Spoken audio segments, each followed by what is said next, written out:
Hey guys, it is Tyler here, back once again with another episode of Assassin's Creed The Truth. Sorry it didn't come out last week, I was away, but we've got back-to-back weeks of Assassin's Creed The Truth, so this week and next week will be new episodes for this series. This week we're talking about why Assassin's Creed Empire is real. So if you don't know what Assassin's Creed Empire is, it's the supposed leaked Assassin's Creed game coming out in 2017. Set in ancient Egypt, and really we don't know anything else but that setting, that time period, and the release window of 2017. So this came from first a supposed Ubisoft developer on 4chan leaking information on the next game and explaining that Ubisoft will take a year off in 2016 and not release an Assassin's Creed game. It was then corroborated by Kotaku that that was in fact the case. So I'm going to talk about today why I think Assassin's Creed Empire is in fact 100% legit, 100% real, and we will see it in 2017. Now first of all, Egypt is a huge historical setting to place an Assassin's Creed game, something lots of fans have wanted or been afraid of happening for a very, very long time now. There's been hints all the way back to 2010 when comic book and poster images of Assassin's Creed Egypt sort of settings or spin-offs kind of were put up on the internet, even though they were just kind of comic art and nothing set in a sort of game setting.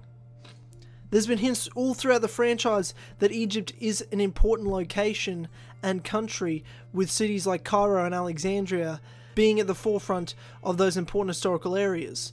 From things like Arno sending an apple of Eden to Cairo, from Altair's son travelling to Alexandria to raise his family after Masyaf was abandoned. There's a whole lot of different hints and heaps more throughout the franchise that Egypt is an important location.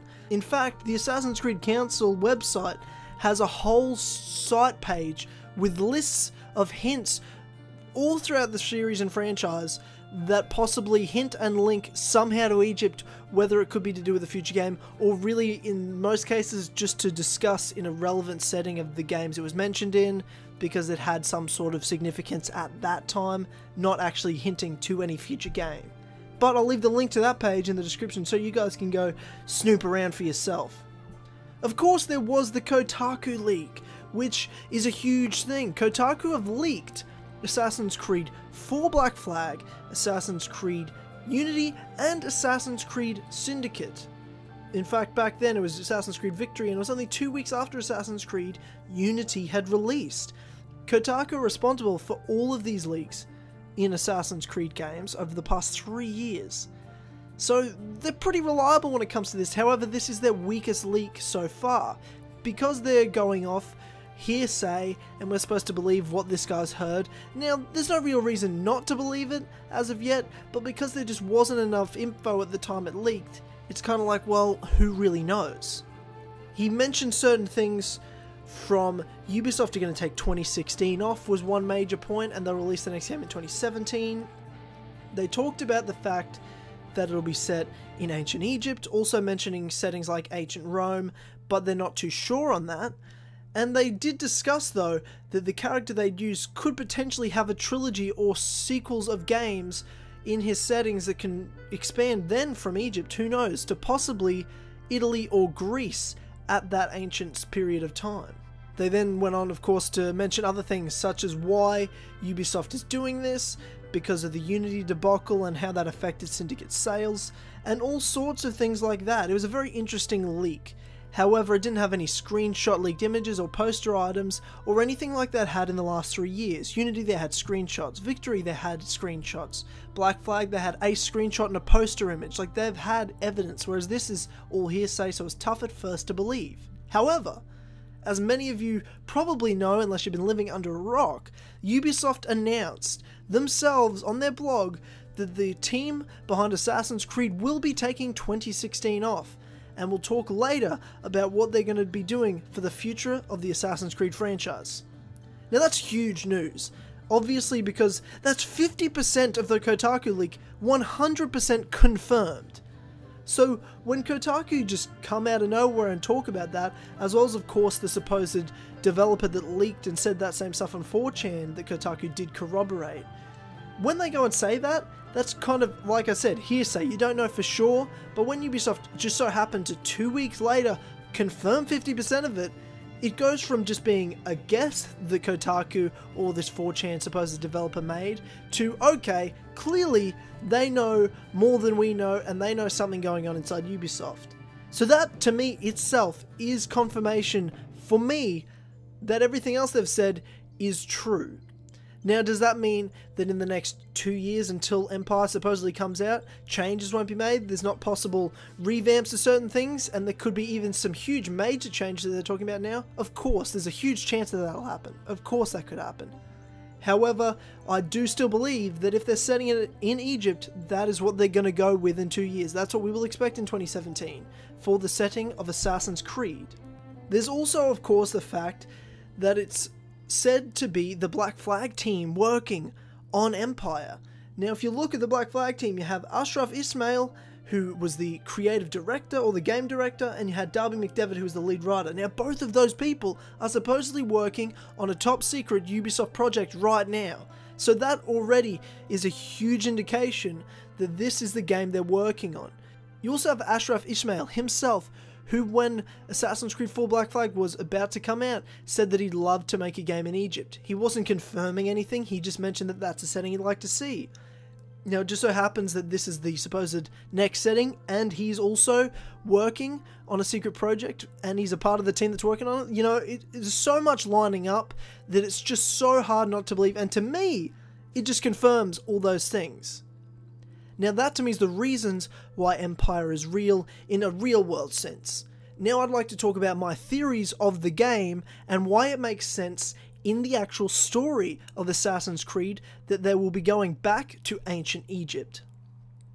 Now the first thing I want to talk about is the modern day. Now, having 2 years and a bit of a gap to kind of learn from their mistakes, see what we want as fans, they have time to develop. Modern day is a small section of the games, so that's something they might not have even started working on yet, and they have 2 full years, plenty of time for them to not only make a modern day for the next game, but also start to plan further along. That's an amazing thing for this. Now, in my opinion, we're looking at Desmond's son. Now there's the whole Desmond's son rumors and all that stuff, or at least someone who has very similar genetic DNA to him, possibly cousin, brother, something fucking crazy. I'm gonna go with Desmond's son. It's something that's the most interesting and that makes the most sense, story-wise. Now he's also a sage. Now this is something dropped back in Assassin's Creed Syndicate. These are huge hints to the future of the franchise and where it's going. I don't think it's random, especially the whole sage factor. Sages are very important right now in Assassin's Creed. Now the reason I say this and why this totally is going to make sense for Empire and Egypt being the setting, is that when it comes to reliving genetic DNA, the further you go back, the harder it is to read a person's genome in the Animus and the Helix, because it gets more diluted the further you go back, because you've got way more ancestors back then, there's so much DNA that's kind of gone around, that by the time you get to modern day, it's harder the further you go back to get proper memories and to relive all those things. That's just lore of Assassin's Creed and the Animus. That's just what we know happens. However, in Unity, there was the Project Phoenix cutscene that totally discussed all of this and how the sages work. So why did the triple helix theory gain so much traction? Why did Rosalind Franklin's X-rays seem to confirm it? It turns out that their initial samples had been taken from small traces of precursor DNA, the rare genes of an ancient race embedded in our own. We now know that triple helix DNA is the foundation of the precursor genome. It is the genetic Rosetta Stone of our age. If we can crack it open, if we can sequence the full precursor genome, there is no limit to the knowledge we will gain. Using Animus technology, precursor history will be open to us for the first time ever. Ancient languages will be unlocked, and ancient technology will be ours for the taking. Imagine what will be possible if we master the technology that underpins the pieces of Eden. Such discoveries would surpass 100-fold the splitting of the atom. Last year, we located a rich sample of precursor DNA in a donor whose genes contained human and precursor DNA at an incredible 25-to-1 ratio. Our work will begin with this sample. Our goal is to unravel the triple helix, sequence the precursor genome, and change the world for the better. Last year, Abstergo acquired the body of a man we call a sage, one of a rare breed of humans with a surplus of ancient DNA. This sparked a search for more sages, in the present and in the past. So as you see, sages have the triple helix. The double helix is what us mere mortals, normal humans have. That's the DNA we're used to having, such as Desmond. But let's just say Desmond's son, the sage, goes into an animus. Abstergo or the assassins can use that DNA, the triple helix, and go back, like the Project Phoenix trailer said, further than ever before. It's got high concentration of that DNA, it's more accessible to go back that far. Both you can relive the memories, at least in theory, of First Civilization members themselves, but also it'll be clearer to go back further than ever. So that itself makes sense to have a sage as a character, like Desmond's son, to be a future protagonist of the franchise, and that'll help us be able to go back to settings like ancient Egypt, ancient Rome, ancient Greece. That works for us. It works in the lore of Assassin's Creed, and it works for where the game's supposedly going, especially with how it's all been set up. The leak also talked about having multiple games for the same character, like Ezio Auditore had. He's the only character to have a trilogy. Altair got about a game and a half, Assassin's Creed 1 and parts of Revelations. And of course Bloodlines, the side game that you kind of had. So I guess overall, I guess you got 2 full games, if you want to put it that way. But it's something when you look back at the franchise that they tried to steer away from after Ezio, because they felt that people were getting sick of the character. And now, once you've had a billion different assassins in the last 4 or 5 years since Ezio, they can look back and realize, oh shit, our most successful period of the franchise with interest was when we had one main character. Now, it doesn't have to be forever. We all knew when Ezio's time was done, it was done. We were happy to move on. It was the right time. We didn't have it too little, we didn't have it too late. It was a good timing. But that doesn't mean you can't do multiple games ever again for an assassin. I talked about it last year. I made a whole video on it of why Ubisoft need to make multiple games for the same protagonist and not change it every year.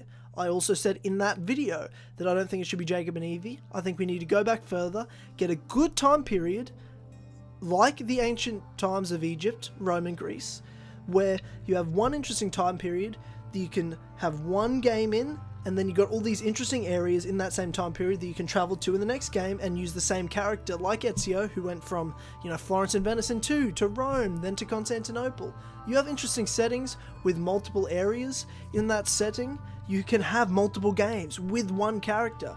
It's something that I've wanted for a long time. I've advocated for. Ubisoft look like they're going to be doing it thanks to this leak, or at least are contemplating that concept. I think it's a good idea, especially with having the year off. It could be a great way to move the franchise forward, especially with that ancient period being so vital.